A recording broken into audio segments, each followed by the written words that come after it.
Hi and welcome back. Let's learn how to securely bypass the Siri AI waitlist on macOS 27 Golden Gate Beta. If you install the macOS 27 Golden Gate Developer Beta and have signed up to the Siri AI waitlist but are still waiting to be accepted, there is great news for you.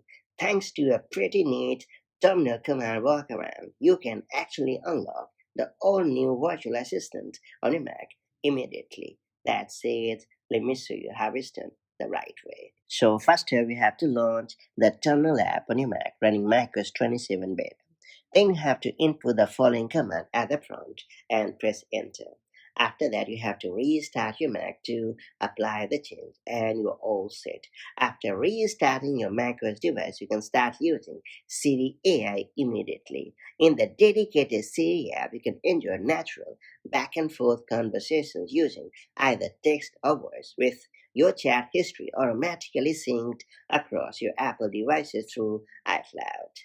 Note that Siri also understands your personal context, allowing it to search across your messages, emails, photos, and other content to provide more relevant answers and complete tasks across supported apps with expanded system-wide actions.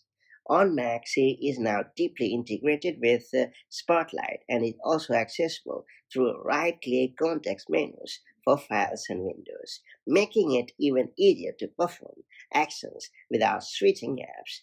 Keep in mind that Siri AI is initially available only in English, and that's pretty much it. So that's how you can easily bypass Siri AI waitlist on macOS 27 Golden Gate Beta 1 or later.